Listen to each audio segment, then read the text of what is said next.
শুরুতে জানিয়ে দেব, ইউক্রেনের ধ্বংসস্তূপ রাশিয়ার সাথে সমঝোতায় ছিল উত্তম সমাধান বলছেন ডোনাল্ড ট্রাম্প। দেব কিয়েভকে $8 বিলিয়ন সামরিক সহায়তা দেওয়ার ঘোষণা জো বাইডেনের। অন্যদিকে আজারবাইজানের কাছে এবার যুদ্ধ বিমান বিক্রি করছে পাকিস্তান। দেব হিজবুল্লাহ ইসরায়েল সংঘাতে উত্তপ্ত মধ্যপ্রাচ্য, যুক্তরাষ্ট্রের হস্তক্ষেপ কামনা। সর্বশেষ জানিয়ে দেব, ইসরায়েল সরকার ও তার সমর্থকরা সবচেয়ে বড় সন্ত্রাসী, অভিযোগ মাসুদ পেজেশকিয়ানের। ইউক্রেনের ধ্বংসস্তূপ রাশিয়ার সাথে সমঝোতায় ছিল উত্তম সমাধান বলছেন ডোনাল্ড ট্রাম্প। যুক্তরাষ্ট্রের সাবেক প্রেসিডেন্ট ডোনাল্ড ট্রাম্প বলেছেন, রাশিয়ার সঙ্গে যুদ্ধে জড়ানোর কোনো প্রয়োজন ছিল না, কারণ ইউক্রেন এখন কার্যত ধ্বংস হয়ে গেছে। উত্তর ক্যারোলিনার এক সভায় তিনি এই মন্তব্য করেছেন। বক্তব্যে তিনি রাশিয়া ইউক্রেন যুদ্ধ নিয়ে গভীর হতাশা ব্যক্ত করেছেন। ট্রাম্পের মতে, ইউক্রেনে উচিত ছিল 2022 সালে রাশিয়ার আক্রমণের আগে প্রেসিডেন্ট পুতিনের সাথে সমঝোতায় আসা। তিনি বলেন, যদি সবচেয়ে খারাপ চুক্তিও করত, সেটিও বর্তমান পরিস্থিতির চেয়ে অনেক ভালো হতো। তিনি আরও বলেন, তার প্রেসিডেন্সির সময় রাশিয়া কখনো আক্রমণ করত না এবং যদি তিনি পুনরায় হোয়াইট হাউসে আসেন, এই যুদ্ধের অবসান অবশ্যই ঘটাবেন। ইউক্রেনের বর্তমান পরিস্থিতি নিয়ে ট্রাম্প বলেন, দেশটি ধ্বংস হয়ে গেছে এবং সেখান থেকে আর যুদ্ধের কোনো সক্ষমতার অবশিষ্ট নেই। বিশেষ করে কিয়েভের বাইরের এলাকা, সৈন্য সংকট এবং বিপুল প্রাণহানির কারণে পরিস্থিতি আরও নাজুক হয়ে উঠেছে। ট্রাম্প মন্তব্য করেন, এখন কোনো চুক্তি করা সম্ভব নয়, কারণ সবকিছুই ধ্বংস হয়ে গেছে। ইউক্রেনকে সহায়তার জন্য ট্রাম্প দীর্ঘদিন ধরে বাইডেন প্রশাসনকে কড়া সমালোচনা করে আসছেন। তিনি দাবি করেন, ইউক্রেনের ব্যাপারে আর্থিক এবং সামরিক সহায়তা দেওয়ার মাধ্যমে প্রেসিডেন্ট জো বাইডেন এবং কমলা হ্যারিস এই যুদ্ধকে আরও উস্কে দিয়েছেন। বাইডেন আর কমলাই এই পরিস্থিতি তৈরি করছেন। ডোনাল্ড ট্রাম্প বলেন, জেলেনস্কিকে তারা এত টাকা, এত অস্ত্র দিয়েছে যা আগে কোনো দেশকে দেওয়া হয়নি। যদিও ট্রাম্প এসব মন্তব্য বিতর্কের সৃষ্টি করছে, বিশেষ করে ইউক্রেন যুদ্ধের ভবিষ্যৎ নিয়ে তার অবস্থান। যদিও তিনি কখনো বলেননি তিনি ইউক্রেনকে বিজয়ী হিসেবে দেখতে চান কিনা, বরং তার দৃষ্টিতে যে কোনো সমঝোতার যুদ্ধের চেয়ে ভালো হতে পারত। তবে তিনি একাধিকবার উল্লেখ করেন, পুতিন দেবদূত নন। তার সময় পুতিন কখনো আক্রমণের সাহস পেতেন না বলেও তিনি দাবি করে থাকেন। ইউক্রেনের প্রেসিডেন্ট ভলোদিমির জেলেনস্কি ট্রাম্পের মন্তব্যের কড়া সমালোচনা করেছেন। নিউ ইয়র্কে জাতিসংঘের সাধারণ পরিষদে যোগ দেওয়ার সময় তিনি বলেছেন, ট্রাম্পের running mate J D Vance অত্যন্ত চরমপন্থী, কারণ তিনি ইউক্রেনকে রাশিয়ার নিয়ন্ত্রণের কিছু অঞ্চল ছেড়ে দেওয়ার প্রস্তাব দিয়েছেন। জেলেনস্কি আরও বলেন, ট্রাম্প আসলে জানেন না কিভাবে এই যুদ্ধ থামানো যায়, যদিও তিনি মনে করেন তিনি জানেন। এদিকে কিয়েভকে $8 বিলিয়ন সামরিক সহায়তার ঘোষণা জো বাইডেনের। ইউক্রেনের জন্য মার্কিন কংগ্রেসের পূর্ব অনুমোদিত বরাদ্দ থেকে $8 বিলিয়ন প্রদানের সিদ্ধান্ত নিয়েছে মার্কিন প্রেসিডেন্ট জো বাইডেন। বৃহস্পতিবার হোয়াইট হাউসের এক বিবৃতিতে এই কথা জানানো হয়েছে। বিবৃতিতে বলা হয়েছে, প্রেসিডেন্সিয়াল ড্রডাউন অথরিটি হিসেবে আমি এই $8 বিলিয়ন অনুমোদন করছি, যাতে আমার প্রশাসন ইউক্রেনকে মার্কিন সামরিক সরঞ্জামাদের সহায়তায় কংগ্রেসে বরাদ্দকৃত তহবিল পুরোপুরি ব্যবহার এবং অতঃপর মার্কিন মজুদ পুনরায় পূরণ করতে পারে। এদিকে রাশিয়ার প্রেসিডেন্ট ভ্লাদিমির পুতিন জোর দিয়ে বলেছেন যে কিয়েভে আরও অস্ত্র সরবরাহের পরিস্থিতি কোনো হেরফের হবে না, বরং সংঘাতকে আরও দীর্ঘায়িত।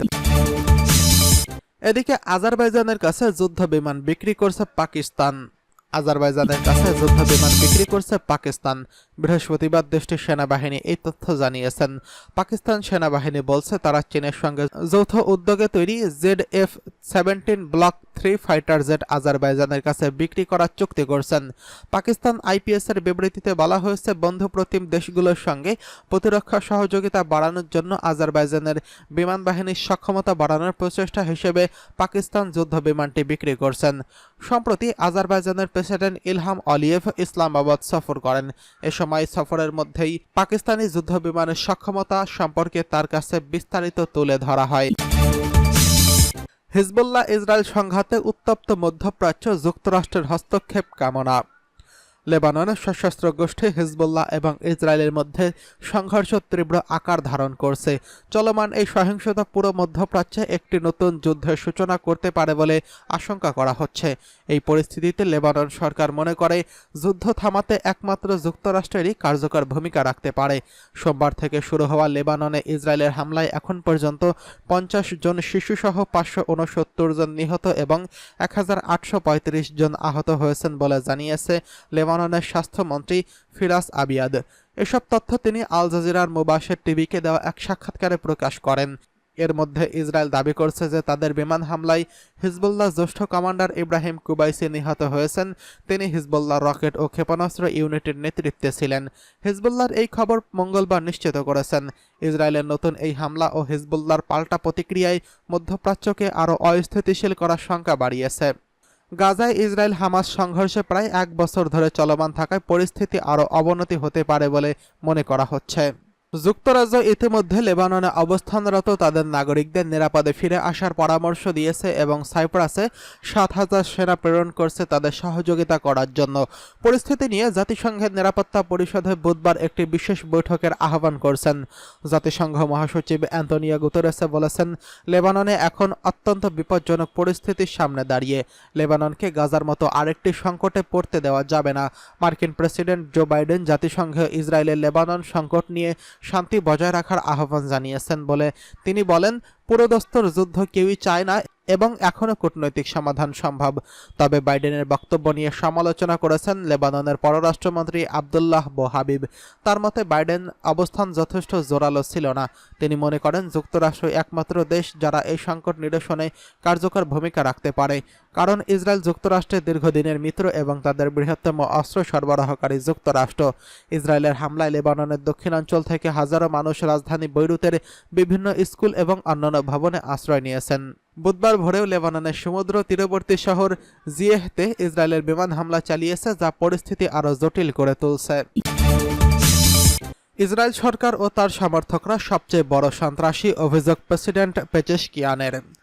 ইসলামী প্রজাতন্ত্র ইরানের প্রেসিডেন্ট ডক্টর মাসুদ পেজেশকিয়ান বলছেন, ইহুদিবাদী ইসরায়েলের অবৈধ সরকার এবং তার সমর্থকরা সবচেয়ে বড় সন্ত্রাসী, কারণ তারা তাদের হাতে থাকা হাতিয়ার এবং ক্ষমতা দিয়ে সাধারণ মানুষকে হত্যা করছে। আমেরিকা সফর শেষে পেজেশকিয়ান আজ বৃহস্পতিবার এই মন্তব্য করেন। জাতিসংঘ সাধারণ পরিষদের ৭৯তম বার্ষিক অধিবেশনে ভাষণ দেওয়ার জন্য নিউ ইয়র্ক সফর করে সেখানে তিনি বিশ্বের বিভিন্ন নেতাদের সঙ্গে আলাদা আলাদা বৈঠক করেন। প্রেসিডেন্ট পেজেশকিয়ান বলেন, তিনি 15টিরও বেশি দেশের কর্মকর্তাদের সঙ্গে বৈঠক করছেন, যার বেশিরভাগ আলোচনায় গাজা যুদ্ধের পাশাপাশি লেবাননে ইসরায়েলি আগ্রাসনের বিষয়টি গুরুত্ব পেয়েছে।